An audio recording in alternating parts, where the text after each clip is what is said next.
मनुष्य के शरीर की सबसे बड़ी ग्रंथि लीवर। ग्वाइटर अथवा घेंघा रोग किससे पनपता है? थायरॉक्सिन का स्रावन कहां से होता है? थायरॉक्सिन थायराइड ग्रंथि से निकलता है। मानव में डायलिसिस की थैली कहां होता है? नेफ्रॉन में। भोजन का पचन किस प्रकार की अभिक्रिया है? उपचयन।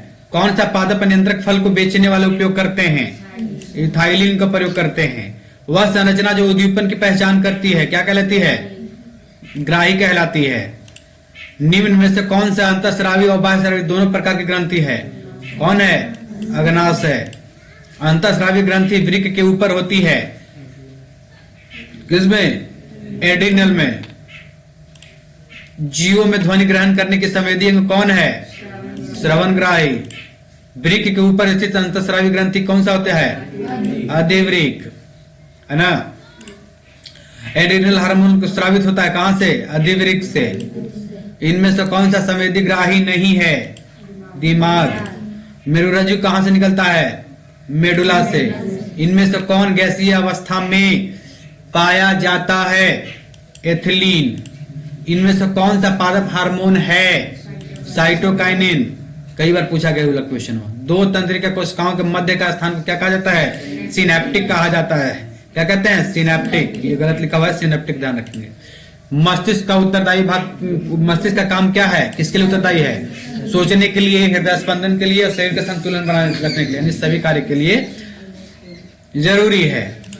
इसके बाद बहुकोशिकीय जीवों में किस प्रकार की समन्वय पाया जाता है? हाँ, रासायनिक और तंत्रिकाएं दोनों प्रकार की। तंत्रिका कोशिकाएं कितने प्रकार की होती है? 3 प्रकार की। कौन कौन?